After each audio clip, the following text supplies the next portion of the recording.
আল্লাহ নবীর একজন বিশিষ্ট সাহাবী, সুনানে দারিমিতে হাদিসটি বর্ণিত হয়েছে, খুব মনোযোগ দিয়ে শুনবেন ঘটনাটা। আল্লাহ নবীর সাহাবী আল্লাহর নবীর দরবারে এসে অজর দ্বারা এসে চোখের পানি ছেড়ে দিয়ে কান্না করতেছে। আল্লাহ নবী জিজ্ঞাসা করলেন, ও আমার প্রিয় সাহাবী, তুমি কেন কান্না করতেছ? তখন সাহাবী আল্লাহ নবীকে বলে, ইয়া রাসূলুল্লাহ, ইয়া হাবিবাল্লাহ, আমি যে ইসলাম ধর্ম গ্রহণ করেছি গত কয়েকদিন আগে, আমার ইসলাম ধর্ম গ্রহণ করার পূর্বে যত গুনাহ ছিল সমস্ত গুনাহগুলো কি মাফ হয়েছে কিনা আমি তো জানি না। আল্লাহ নবী বিশ্বনবী জনাব মুহাম্মদুর রাসূলুল্লাহ সাল্লাল্লাহু আলাইহি ওয়াসাল্লাম ইরশাদ করলেন, ও আমার সাহাবী, চিন্তার কোনো কারণ নাই।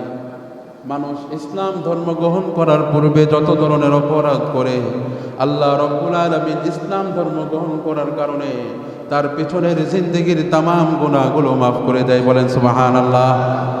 পিছনে সব গুনাহ মাফ। এরপর ওই সাহাবীটা অঝর ধরায় কাঁদতে লাগলো, এমন ভাবে কান্না করতেছিল, কান্না করতে করতে সে যেন একদম বেহুশ হয়ে যাবে, একদম অজ্ঞান হয়ে যাবে, এরকম অবস্থায় সে কান্নাকাটি করতেছিল। সাহাবী বলল, ইয়া রাসূলুল্লাহ, ইয়া হাবিবাল্লাহ, আমার মনে ধারণা হচ্ছে আল্লাহ রব্বুল আলামিন আমার সব গুনাহ যদি মাফ করে দেয়, কিন্তু আমি আমার জীবনে একটা এমন গুনাহ করেছি মনে হয় স্বয়ং আল্লাহ রব্বুল আলামিনও আমার সেই গুনাহটা মাফ করবেন না। এবার আল্লাহ নবী জিজ্ঞাসা করলেন, ও আমার সাহাবী, বলো তো দেখি তুমি কি গুনাহ করেছিলে, যেই গুনাহটার ব্যাপারে তোমার মনে হচ্ছে আল্লাহ স্বয়ং নিজেও ক্ষমা করবে না। এবার সাহাবী কান্না করতে করতে আল্লাহ নবীকে ঘটনাটা বিবরণ দিতেছে। ইয়া রাসূলুল্লাহ, ইয়া হাবিবাল্লাহ, জাহিলি যুগে ইসলাম ধর্ম গ্রহণের পূর্বে আল্লাহ রব্বুল আলামিন আমার গর্ভের মধ্যে, আমার স্ত্রীর গর্ভের মধ্যে একটা ফুটফুটে মেয়ে সন্তান দান করেছিলেন। মেয়ে সন্তানটা আস্তে আস্তে বড় হতে লাগলো। বড় হতে হতে যখন 4-5 বছর বয়সে উপনীত হলো, মেয়েটা আমাকে অত্যন্ত ভালোবাসতো। আমি যখন বাহির থেকে, বাজার থেকে আমার মেয়ের কাছে যাইতাম, বাহির থেকে যখন আমার বাড়িতে যাইতাম, বাড়ির অন্য কেউ আমাকে খেয়াল করুক আর না করুক, আমার মেয়েটা বাবা বাবা বলে আমার কাছে ছুটে আসতো, আমাকে এসে জড়ায়া ধরতো, আমার চোখে মুখে চুমু খেত, বাবাকে অনেক মহব্বত করতো। কিন্তু এই মেয়েটা যে আমাকে বাবা বলে সম্বোধন করতো, এটা আমার কাছে অনেক লজ্জার বিষয় ছিল, কারণ তখন আমি জাহিলি যুগের মানুষ ছিলাম। আমার কাছে এটা অপমান বোধ লাগতো, একজন নারী কেন আমাকে বাবা ডাকবে, আমি তাকে সহ্য করতে পারতাম না। এমনকি এক পর্যায়ে শয়তানের ধোঁকায় শুধু সহ্য করতে পারতাম না, বিষয়টা তাই নয়, এক পর্যায়ে শয়তান আমার মনের মধ্যে ওয়াসওয়াসা দিল, যেহেতু তুমি তাকে সহ্য করতে পারতেছো না, তাহলে তাকে বাঁচায় রাখলে লাভ কি, তুমি তাকে মেরে ফেলো। সাথে সাথে যেই কথা সেই কাজ। আমি একদিন সিদ্ধান্ত নিলাম, আমার মেয়েকে বললাম, বাবা চলো তোমাকে নিয়ে একদিন বেড়াইতে যাব অমুক জায়গায়। আমি আমার মেয়েকে নিয়ে মরুভূমির রাস্তা দিয়ে হাঁটতে হাঁটতে বেড়াইতে যেতে লাগলাম। পথিমধ্যে দেখলাম যখন লোকালয় শূন্য হয়ে গেল, যেখানে কোনো মানুষ ছিল না, আমি আমার মেয়েকে পাশে বসিয়ে মরুভূমির মধ্যে আমি হঠাৎ করে গর্ত খনন করা শুরু করলাম। গর্ত খনন করা যখন শুরু করলাম, গর্ত খনন করার সময় মরুভূমির বালুগুলো আমার চেহারার মধ্যে এসে লাগতো। মরুভূমির রোদের কারণে আমার চেহারা দিয়ে গাম টপ টপ করে পড়তেছিল। আমার মেয়ে উঠে এসে আমাকে বলল, বাবা এত কষ্ট করে এই রোদের মধ্যে কেন আপনি এই গর্ত খনন করতেছেন, আপনার চেহারার মধ্যে বালুগুলো লেগে আছে। আমার মেয়ে ওই ছোট্ট কোমল কোমল হাত দিয়ে আমার মুখ থেকে তার বালিগুলো মুছে দিচ্ছিল। আমার চেহারা দিয়ে যে ঘামগুলো বেয়ে পড়তেছিল, আমার এই 4-5 বছরের ছোট্ট এই মাটা, আমার এই ছোট্ট মেয়েটা আমার ঘামগুলো নিজের হাতে মুছে দিয়েছিল। এক পর্যায়ে যখন আমি গর্ত খনন করা সম্পন্ন হলো, আমি আমার মেয়েকে ডাক দিয়া বললাম, মা আসো দেখো এই গর্তের মধ্যে কি। মেয়েটা যখন গর্তের মধ্যে তাকাইলো, অমনি আমি পিছন থেকে ধাক্কা দিয়ে মেয়েটাকে গর্তের মধ্যে ফেলে দিলাম। নাউজুবিল্লাহ বলেন। মেয়েটাকে যখন আমি গর্তের মধ্যে ফেলে দিলাম, মেয়েটা গর্তের মধ্যে এমনভাবে গর্তের মধ্যে পড়ে আছে, গর্তের মধ্যে থেকে উঠতে পারতেছে না। মেয়েটা গর্তের মধ্যে থেকে বারবার আমাকে বাবা বাবা বলে ডাকতেছিল। বাবা আমি কি করলাম, কেন আপনি আমাকে গর্তের মধ্যে ফেলে দিলেন, আমাকে একটু জবাব দেন। মেয়ে আমাকে বারবার কাকুতি মিনতি করে ডাকতেছিল, কিন্তু আমি তার ডাকে সাড়া না দিয়ে পাশে থাকা বড় একটা পাথরখণ্ড আমার হাতে নিলাম। বড় একটা পাথরখণ্ড হাতে নিয়ে যখন আমি তার শরীরে মারতে যাব, আমার মেয়ে বুঝতে পারলো যে আমি তাকে মেয়ে হিসেবে মেনে নিতে পারি নাই। গর্তের মধ্যে থাকা ওই ছোট্ট মেয়েটা আমাকে অনুনয় বিনয় করে বলতে লাগলো, বাবা, আপনি যদি চান যে আমি আপনাকে আর জীবনেও কখনো বাবা বলে ডাকবো না, তাও আমি রাজি আছি। আমি জীবনেও আপনাকে বাবা বলে পরিচয় দিব না, আপনাকে জিন্দেগিতে আমি আর বাবা বলে ডাকবো না, তবুও আমাকে আপনি জানে মাইরেন না। ইয়া রাসূলুল্লাহ, ইয়া হাবিবাল্লাহ, আমার সেই ছোট্ট কুচি মেয়ে বাচ্চাটা আমাকে এত অনুনয় বিনয় করার পরেও আমার এই পাষাণ্ড হৃদয়ের মধ্যে আমার তখন এক ফোঁটা দয়া মায়া জন্মায় নাই। আমি আমার মেয়ের কথার প্রতি ভ্রুক্ষেপ না করে বিশাল প্রস্তর খণ্ড দিয়ে আমি আমার মেয়ের মাথার মধ্যে মেরে তাকে আমি মেরে ফেলি, তাকে আমি হত্যা করে ফেলি। হত্যা করার পরে আমি তাকে মাটি চাপা দিয়ে সেখান থেকে চলে আসি। এই ঘটনার কথা যখনই আমার মনে হয়, ইয়া রাসূলুল্লাহ, ইয়া হাবিবাল্লাহ, তখনই আমার মনে হয় আল্লাহ রাব্বুল আলামিন আমার জীবনের সমস্ত গুনাহ যদি মাফ করে, এই যে আমি আমার নিষ্পাপ শিশু বাচ্চাটাকে যে মেরেছিলাম, মনে হয় রব্বুল আলামিন আমার এই বাচ্চা মারার অপরাধটা আমার মনে হয় জিন্দেগিতে ক্ষমা করবে না। এই হাদিস যিনি বর্ণনা করেছেন সুনানি দারিমিতে, বর্ণনাকারী সাহাবী এবার বলতেছেন, ও আল্লাহর নবীর সাহাবী, চুপ করো, তুমি কি এমন ঘটনা শোনাইতাছো? তুমি কি দেখতেছো না তোমার এই ঘটনা শুনে আল্লাহর নবীর চোখ দিয়ে পানি টপ টপ করে বেয়ে বেয়ে পড়তেছে। আল্লাহর নবী কান্নার কারণে তার দাড়ি মুবারক ভিজে গিয়েছিল। আল্লাহর নবী তাকে থামিয়ে দিলে বলেন, ও আমার সাহাবী, তুমি চুপ থাকো, তাকে বলতে দাও। একজন মানুষ কিভাবে এত নির্দয় হতে পারে? নিজের ঔরসে জন্মগ্রহণ করা একজন সন্তানকে কিভাবে মানুষ এইভাবে মেরে ফেলতে পারে? আমরা যেমন মাছ কিনি, দরাদরি করে দাম জিজ্ঞাসা করে মাছ কিনি না? বাজারে গিয়ে আমরা যেমন মাছ ক্রয় বিক্রয় করি, পৃথিবীতে একটা সময় এমন ছিল, ইসলাম আসার পূর্বে নারীদেরকে বাজারের ওইরকম মাছের মতো পণ্য বানিয়ে ফেলা হয়েছে, নারীদেরকে কেনা বেচা করা হইত। আজকে একদল নাস্তিক মোরতাদেরা তারা বলে, পুরুষ যদি 2 ভাগ পায়, নারী তাহলে 1 ভাগ পাবে কেন? ইসলামের এই বিধানটা কোত্থেকে আসলো? এটা তো সমতা বিধান করা হয় না। তাদেরকে বলতে চাই যে ইসলাম তো নারীদেরকে ভাগ দিয়েছে, কিন্তু ইসলাম আসার পূর্বে নারীদেরকে তো ভাগ দেওয়া দূরের কথা, সম্পদের মিরাসের অংশ দেওয়া তো দূরের কথা, বরং নারীদেরকেই পণ্য মনে করা হইতো। একজন লোক তার স্ত্রীকে ঋণ পরিশোধ করতে না পারলে স্ত্রীকে দিয়ে দিত ঋণের পরিবর্তে। একজন লোক তার স্ত্রীকে বন্ধক রেখে টাকা পয়সা আনত, স্ত্রীকে কেনা বেচা করত, হাত বদল করত, বাজারের পণ্যের মতো কেনা বেচা করত। সেখানে ইসলাম এসে বললেন যে না, নারীর অধিকার রক্ষা করতে হবে। ইসলামই একমাত্র যারা নারীর অধিকার প্রতিষ্ঠা করেছে এবং নারীদেরকে তাদের বাবা মার সম্পদ থেকে মিরাজ দেওয়ার কথাও অকপটে স্বীকার করেছে। আল্লাহ রাব্বুল আলামিন সূরাতুন নাহলের 58 এবং 59 নম্বর আয়াতে ইরশাদ করেন, وَإِذَا بُشِّرَ أَحَدُهُم بِالْأُنثَىٰ ظَلَّ وَجْهُهُ مُسْوَدًّا وَهُوَ كَظِيمٌ।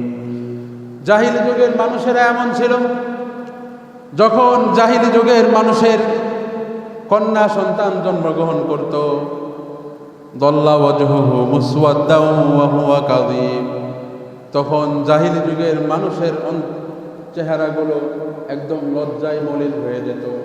নাউযুবিল্লাহ বলেন।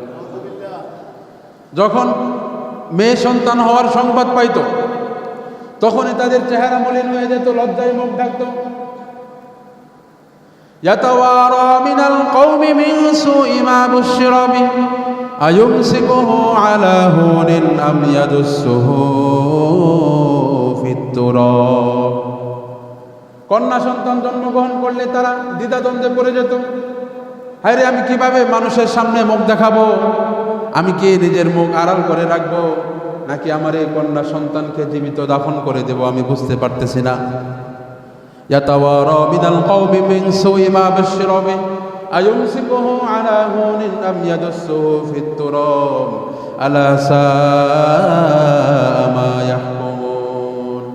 আল্লাহ রাব্বুল আলামিন বলেন, জাহিলি যুগের মানুষেরা তারা যে কাজটা করত, এটা অত্যন্ত মন্দ এবং জঘন্যতম কাজ তারা করত। বলেন নাউজুবিল্লাহ। জাহিলি যুগের মানুষেরা কন্যা সন্তান জন্মগ্রহণ করলে একদম জীবিত তাদেরকে পুঁতে ফেলত।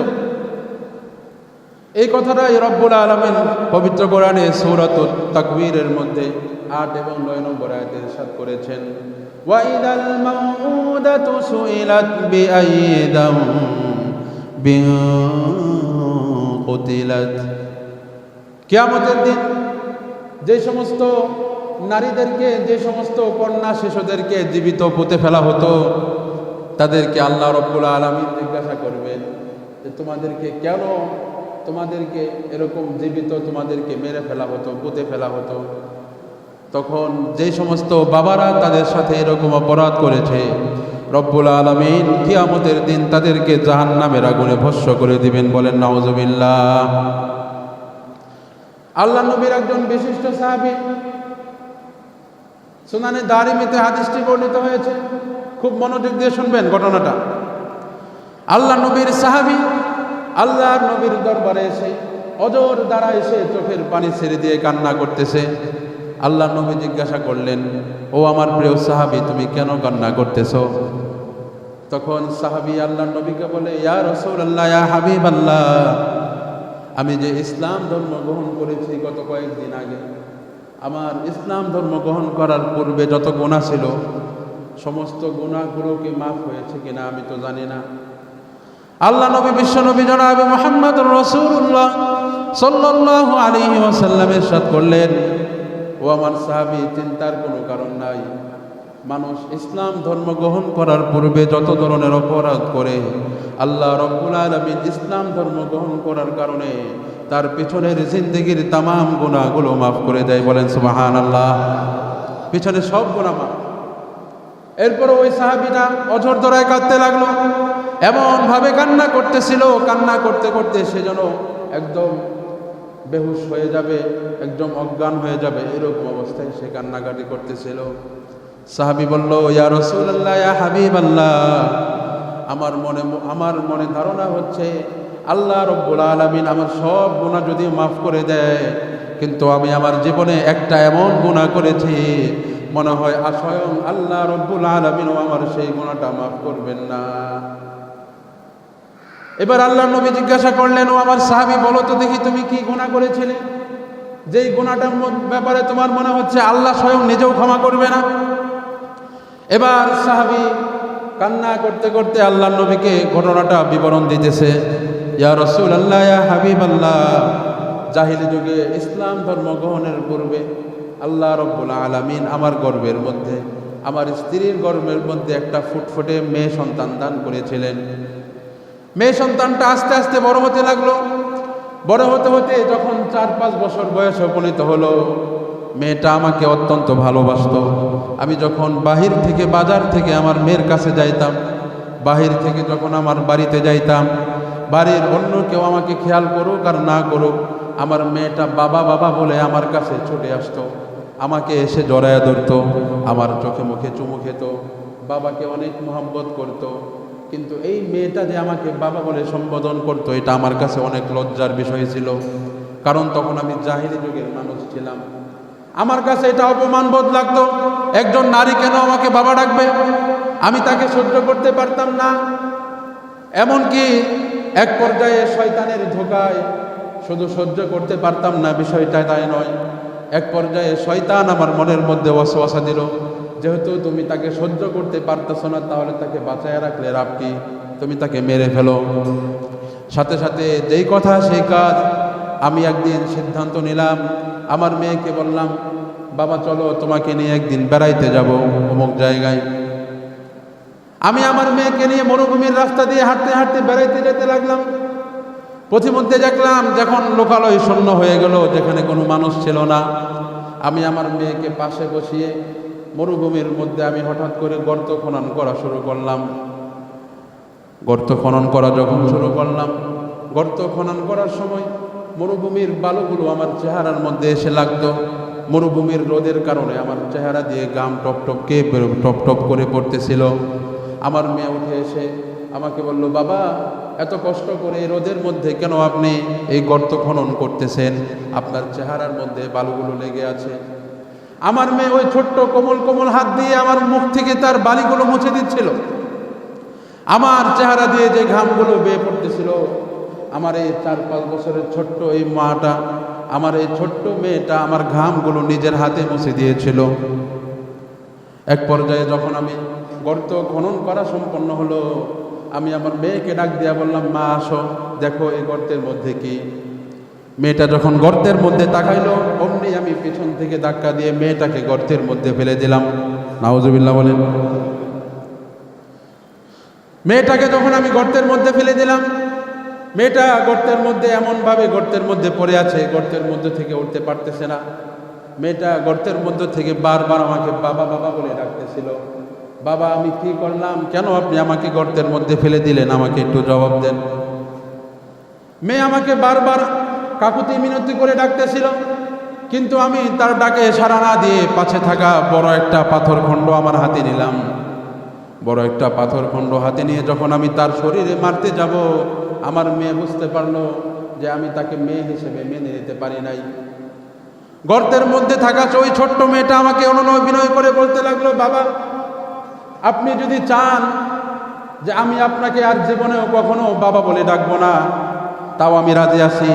আমি জীবনেও আপনাকে বাবা বলে পরিচয় দিব না, আপনাকে জিন্দেগিতে আমি আর বাবা বলে ডাকবো না, তবুও আমাকে আপনি জানে মাইরেন না। ইয়া রাসূলুল্লাহ, ইয়া হাবিবাল্লাহ, আমার সেই ছোট্ট কুচি মেয়ে বাচ্চাটা আমাকে এত অনুনয় বিনয় করার পরেও আমার এই পাষাণ্ড হৃদয়ের মধ্যে আমার তখন এক ফোঁটা দয়া মায়া জন্মায় নাই।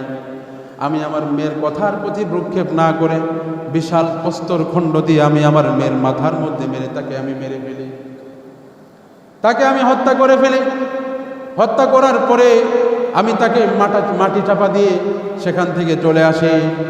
এই ঘটনার কথা যখনই আমার মনে হয়, ইয়া রাসূলুল্লাহ, ইয়া হাবিবাল্লাহ, তখনই আমার মনে হয় আল্লাহ রাব্বুল আলামিন আমার জীবনের সমস্ত গুনাহ যদি মাফ করে, এই যে আমি আমার নিষ্পাপ শিশু বাচ্চাটাকে যে মেরেছিলাম, মনে হয় রব্বুল আলামিন আমার এই বাচ্চা মারার অপরাধটা আমার মনে হয় জিন্দেগিতে ক্ষমা করবে না।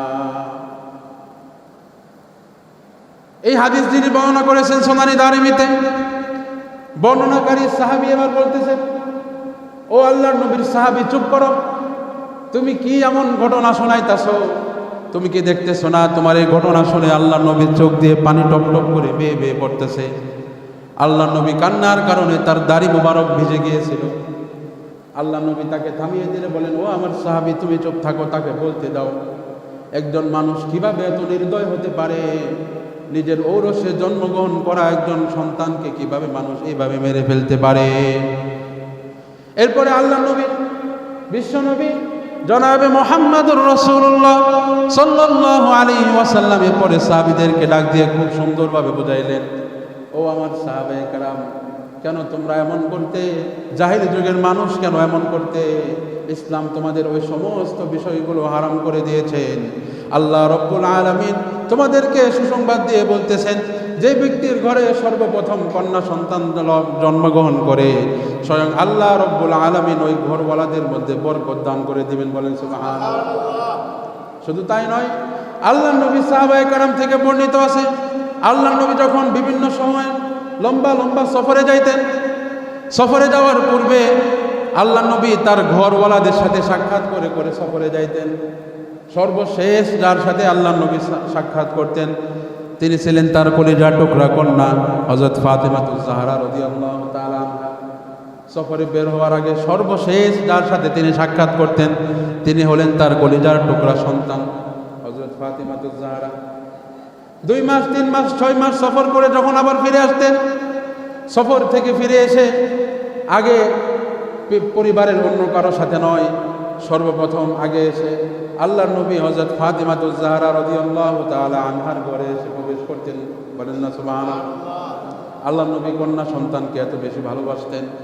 আল্লাহর নবী সাহাবায়ে কেরামকে একদিন বর্ণনা করতেছিলেন, আল্লাহ তাআলা ইরশাদ করেছেন, আল্লাহ তাআলা তোমাদেরকে সুসংবাদ দিয়েছেন, যে ব্যক্তি মান কানা লাহু সালাসু বানাতিন ওয়া সাবারা আলাইহিন্না, যে ব্যক্তি 3 জন কন্যা সন্তান আল্লাহ রাব্বুল আলামিন তাকে দিয়েছে, সে যদি ওই কন্যা সন্তান লালন পালনের কষ্টটা নিজে যদি সহ্য করে নিতে পারে এবং যোগ্য পাত্রস্থ যদি সে ওই কন্যা সন্তানগুলোকে করতে পারে, স্বয়ং আল্লাহ রব্বুল আলামিন তার জান্নাতে যাওয়ার জিম্মাদার হয়ে যাবে। বলেন সুবহানাল্লাহ।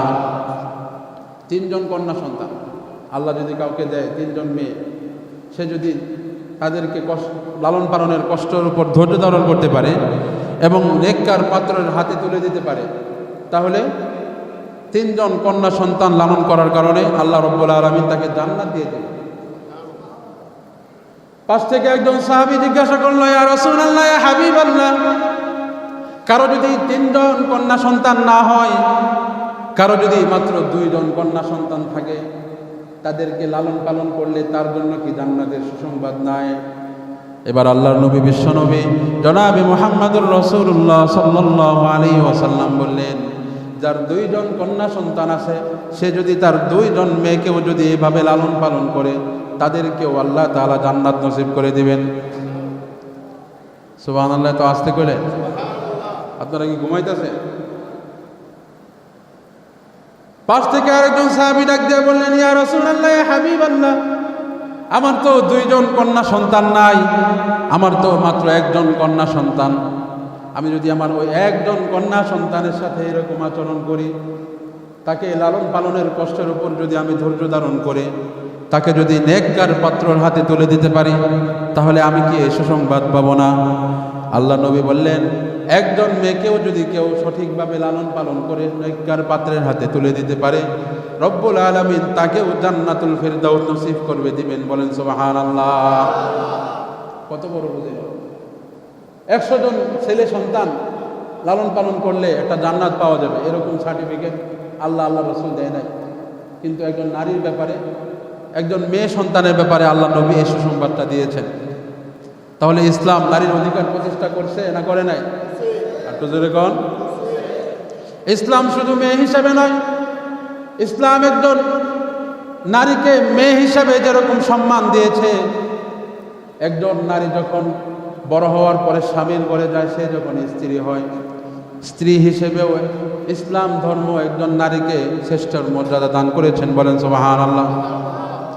আল্লাহ রাব্বুল আলামিন পবিত্র কোরআনে সূরাতুন নিসা ইরশাদ করেন, ওয়াআশিরুহুন্না বিল মারুফ, ও আমার বান্দারা, তোমরা যে সমস্ত স্ত্রীদেরকে তোমরা বিবাহ করো, আমি তোমাদেরকে ওসিয়ত করতেছি, তোমরা তোমাদের স্ত্রীদের সাথে ন্যায়সঙ্গতভাবে জীবনযাপন করবেন। বলেন না সুবহানাল্লাহ।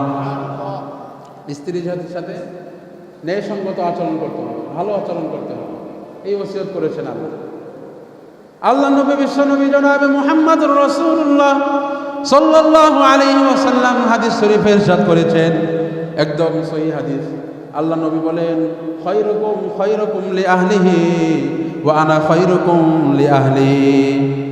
ও আমার উম্মতেরা, তোমরা কি জানো তোমাদের মধ্যে সর্বোত্তম শ্রেষ্ঠ পুরুষ, শ্রেষ্ঠ ব্যক্তিকে? সাহাবায়ে কেরাম আরজ করলেন, ইয়া রাসূলুল্লাহ, ইয়া হাবিবাল্লাহ, আল্লাহু ওয়া রাসূলুহু আলাম, আল্লাহ এবং তার রাসূলই ভালো জানে, আমরা তো জানি না।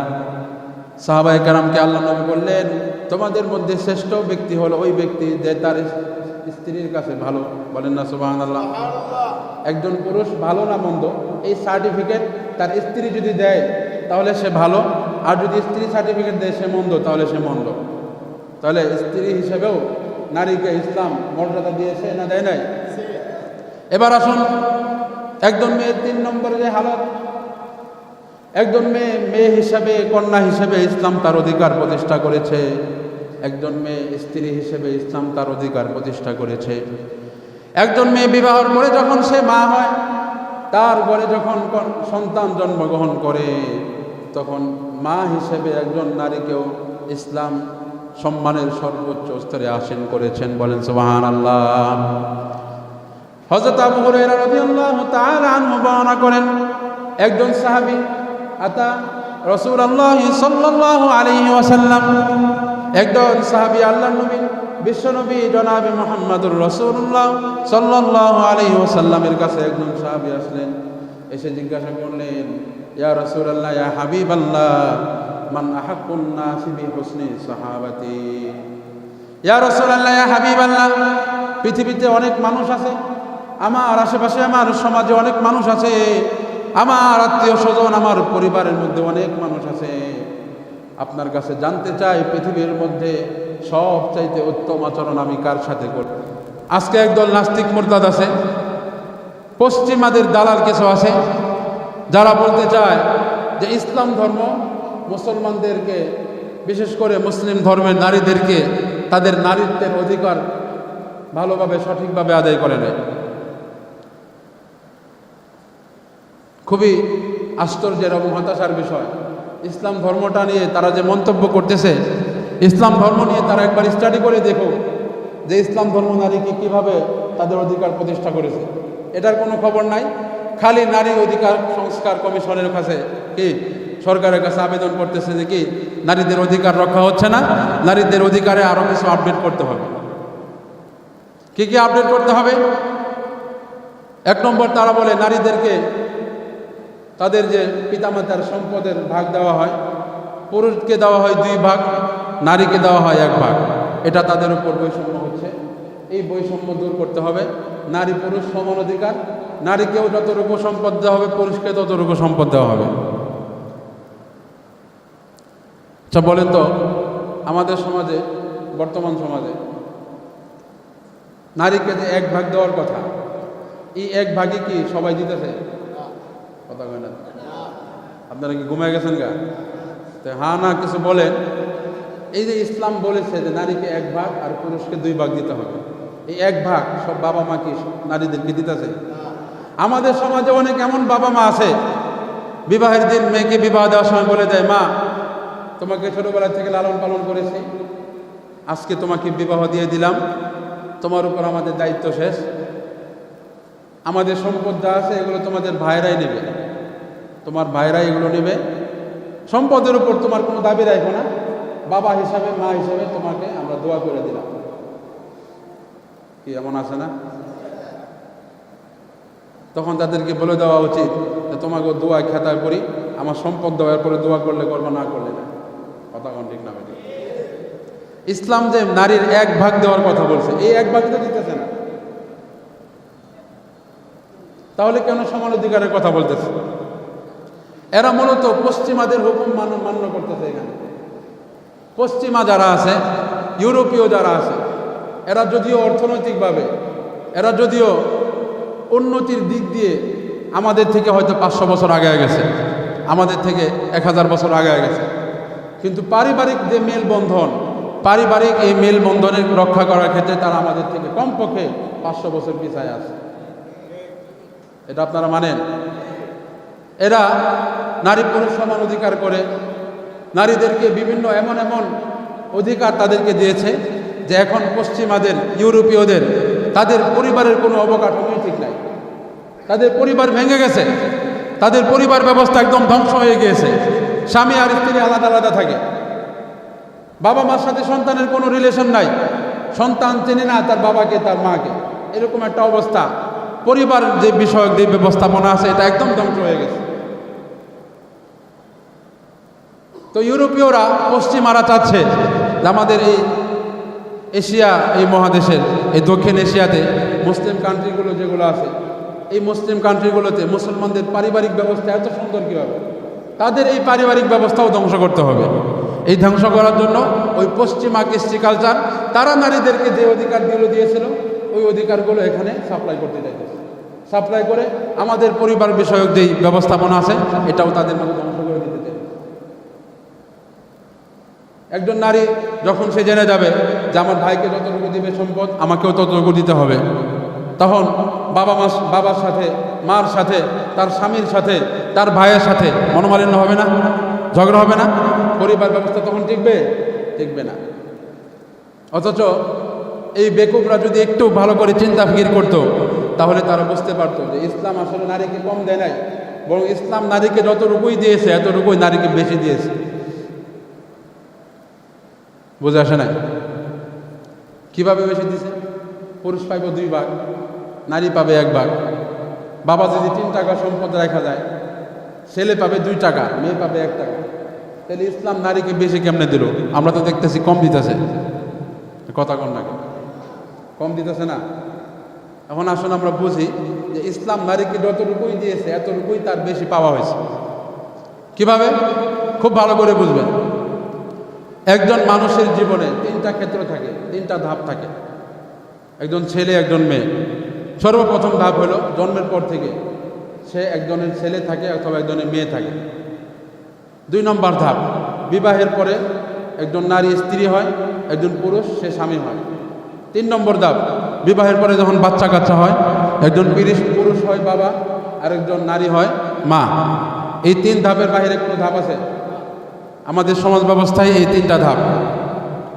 এই 3টা ধাপের মধ্যে আসলে এবার আমরা দেখি নারীর বিষয়টা আগে দেখি আমরা। আসলে একজন নারী সে যখন শিশু হিসেবে বাবার ঘরে জন্মগ্রহণ করলো তখন ইসলাম আদেশ করেছে এই নারী ছোট থেকে বড় করা, বয়স 15 হোক, 20 হোক, 25 হোক, যতদিন পর্যন্ত না এই নারীকে অন্য একটা নেককার পাত্রের হাতে তুলে দিবে ততদিন পর্যন্ত এই নারীর ভরণ পোষণ, খাবার দাবার, পোশাক পরিচ্ছদ সব কিছু দেওয়ার দায়িত্ব বাবার কাঁধে। ঠিক না ভাই? ঠিক। আর যদি ছেলের দিকে দেখেন তাহলে ইসলাম বলে ছেলে যখন প্রাপ্তবয়স্ক হয়ে যাবে, 12-13 বছর বয়সে মানুষ প্রাপ্তবয়স্ক হয়ে যায়। প্রাপ্তবয়স্ক হয়ে গেলে কোনো বাবার উপর জরুরি না এই ছেলেকে খাওয়ানো, এই ছেলেকে কাপড় দেওয়া, এই ছেলেকে বিবাহ দেওয়া তো দূরের কথা। তখন ছেলে নিজে কামাই করে খাবে, ছেলেটা নিজে নিজে ব্যবস্থা করে নেবে। তবে কেউ যদি করে, ছেলে দায়িত্ব নেয়, ছেলেকে বিবাহ করা দেয়, খাবার দাবার দেয়, এটা সমস্যা না, এটা ভালো। তবে এটা দেওয়া জরুরি না, বাবার উপর খরচ না। কিন্তু একজন মেয়ের বয়স 25 হোক, 30 হোক, যতদিন না বিবাহ না দেয় ততদিন পর্যন্ত এই মেয়ের হক বাবার উপর আদায় করতে হবে, জরুরি, খরচ। এইগুলো 1 নম্বর ধাপ। 2 নম্বর ধাপে বিবাহের পরে একজন নারী যখন স্ত্রী হয়, একজন পুরুষ যখন স্বামী হয়, তখন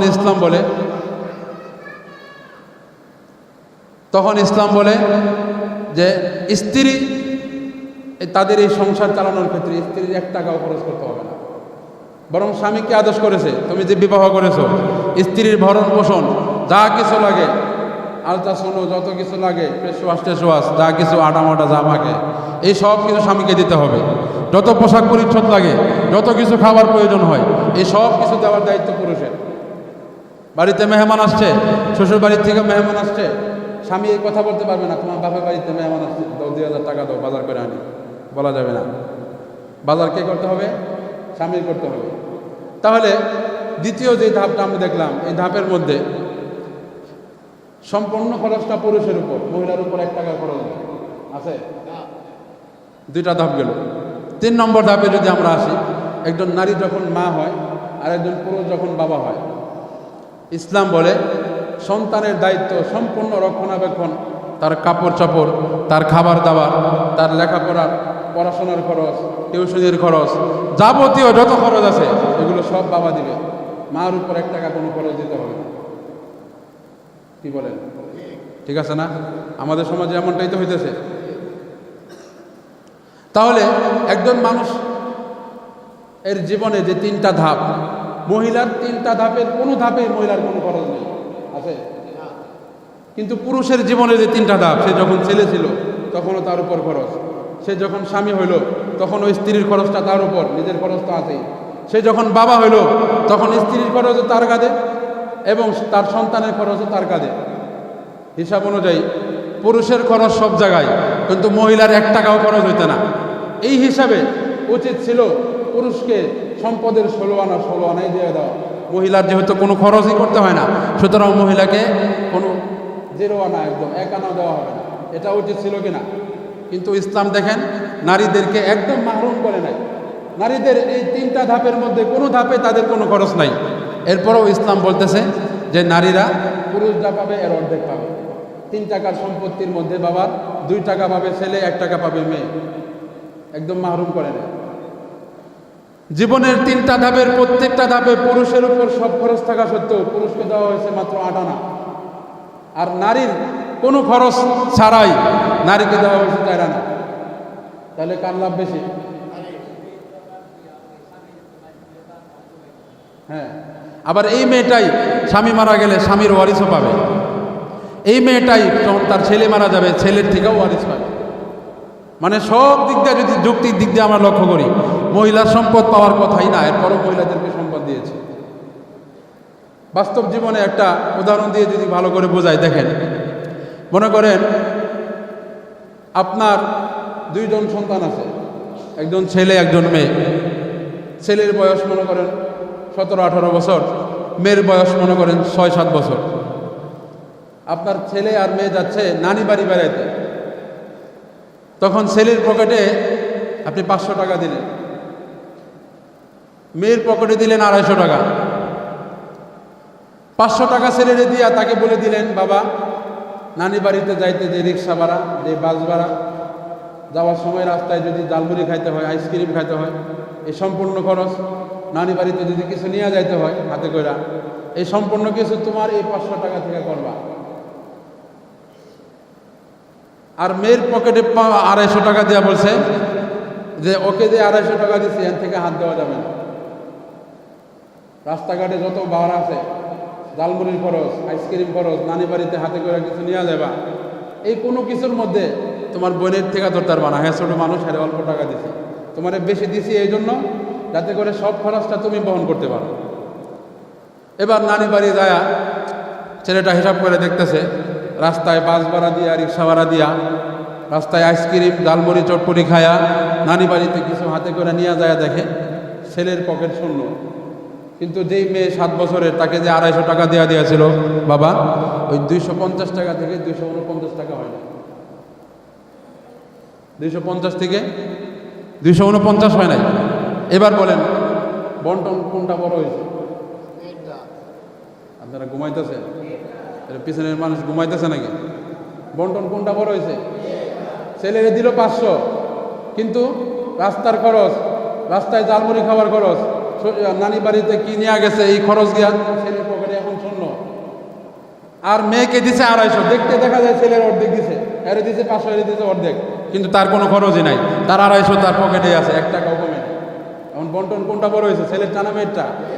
আর একটু যেরকম ঠিক তেমনিভাবে ইসলাম, যদিও দেখা যাচ্ছে বাহ্যিকভাবে যে পুরুষকে যা দিচ্ছে এর অর্ধেক দিতেছে মেয়েকে, কিন্তু পুরুষের খরচও তো সব জায়গায়, এই মেয়ের তো কোনো জায়গায় কোনো খরচ নাই। সে সন্তান থাকা অবস্থায় বাবা মার উপর খরচ, স্ত্রী হয়ে গেলে স্বামীর উপর খরচ, মা হয়ে গেলে সন্তানের উপর আবশ্যক মাকে লালন পালন করা, বা স্ত্রীর স্বামী তো আছে, স্বামীর উপর আবশ্যক। এরপরও তারা বলে যে ইসলাম ধর্ম নাকি নারীদের অধিকার প্রতিষ্ঠা করে না। এরপরে নারী অধিকার কমিশন তারা আরেকটা দাবি করতেছে যে নারীরা, যে তারা বৈবাহিক যৌনতার শিকার হচ্ছে, বৈবাহিকভাবে তাদেরকে যৌন জুলুমের শিকার করা হচ্ছে।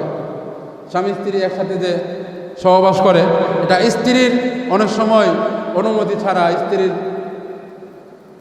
মনের চাহিদা ছাড়া অনেক সময় করা হয়, এটা নাকি যৌনতা করা হচ্ছে। নাউজুবিল্লাহ বলবেন না? ইসলামী ব্যবস্থা, ইসলামী পরিবার ব্যবস্থাকে একদম বসায় দিবার চেয়েছে। 3 নম্বর যে বিষয়, সেটা হলো যে সেক্স ওয়ার্কার যারা আছে বাংলাদেশে, যাদেরকে পতিতা বলা হয়, এই পতিতাদেরকে, তাদের এই কাজটাকে একদম রাষ্ট্রীয়ভাবে বৈধ করার একটা চক্রান্ত করতেছে। অথচ কোনো পতিতাকেও যদি জিজ্ঞাসা করা হয়, আপনারা দেখবেন অনলাইনে বিভিন্ন পতিতার সাক্ষাৎকার আছে, কোনো পতিতা নিজে চায় না যে তার মেয়েটা তার মতো পতিতা হয়। তাই রাষ্ট্রের উচিত ছিল এখানে যে একজন পতিতা, সে কিভাবে পতিতা ভিত্তিতে গেল, তাকে সেই রাস্তা থেকে ফিরিয়ে তাকে অন্য একটা কর্মসংস্থান দিয়ে দেওয়া, এটা ছিল রাষ্ট্রের প্রধানের দায়িত্ব, ঠিক কিনা? কিন্তু তাকে সেই দায়িত্ব না দিয়ে তার এই পতিতা বৃত্তিকে বৈধ করার চেষ্টা করা হইতেছে এখানে। ইসলাম যেটাকে সম্পূর্ণ আরাম করেছে। এই 3টা বিষয়ের কোনো একটাকে যদি কোনো ব্যক্তি সাপোর্ট করে, অথবা মুখ দিয়ে বলে যে না যা করতেছে ঠিক আছে, নারীদেরকে উপর অনেক জুলুম করা হয়েছে, এইরকম কোনো ধরনের মৌন সমর্থন অথবা মুখ দিয়ে যদি কেউ স্বীকার করে, তার ইমান থাকবে না, একদম সাথে সাথে কাফের হয়ে যাবে। কত আমি দিয়ে দিলাম, বাংলাদেশের কোন বড় মুফতি আনবেন আমার কাছে নিয়ে আসেন। ইমানে মুফাসসালের 3 নম্বর যে শর্ত, আমানতু বিল্লাহি ওয়া মালাইকাতিহি ওয়া কুতুবিহি, 3 নম্বর যে বিষয়টার উপর আমরা ঈমান আনছি সেটা হলো আল্লাহ তাআলার কিতাবের উপর আমরা বিশ্বাস করছি, আল্লাহর কোরআনের উপর বিশ্বাস করছি। এখন কোনো কথা, আমার কোনো মৌন সমর্থন যদি আল্লাহর কিতাবের বিরোধে যায়, তাহলে আমি আল্লাহর কিতাবের উপর ঈমান আনলাম? আল্লাহর কিতাবের উপর ঈমান না আনলে তুমি কিসের মুসলমান? তুমি মুসলমানই না। এজন্য আমার ভাইয়েরা, এই বিষয়গুলো প্রতিহত করার জন্য, এই বিষয়টার উপর প্রতিবাদ জানানোর জন্য হেফাজতে ইসলাম বাংলাদেশ সারা বাংলাদেশে বিক্ষোভ মিছিলের আয়োজন করেছে। আজকে জুমার নামাজের পরে কলামহল থেকে এই বিক্ষোভ মিছিলটা বের হবে। আমি আমার মুসল্লি ভাইদের প্রত্যেককে আহ্বান করব, আমাদের ইমানি দাবি আল্লাহ তাআলার এই কিতাবের উপর যদি বিশ্বাস রেখে থাকেন, কোরআনের বিধানটার উপর যদি বিশ্বাস রেখে থাকেন, নিজের মুসলমানিত্বর পরিচয় যদি দিতে চান, ইসলাম ধর্মের উপরে আসা এই আঘাতটাকে যদি প্রতিহত করতে চান, তাহলে ইনশাল্লাহ আজকের এই প্রতিবাদ সমাবেশে অংশগ্রহণ করবেন। যার যার স্থান থেকে আপনারা ইনশাল্লাহ প্রতিবাদ করবেন। পারবেন তো ইনশাল্লাহ? কে কে রাজি আছেন দেখি? আল্লাহ তাআলা তৌফিক দান করুন। যতটুকু আলোচনা হইলো আল্লাহ তাআলা আমাদের সবাইকে বোঝার এবং আমল করার তৌফিক দান করুন। যারা সুন্নত করি নাই, কাবলাল জুমা 4 রাকাত সুন্নত করি নাই,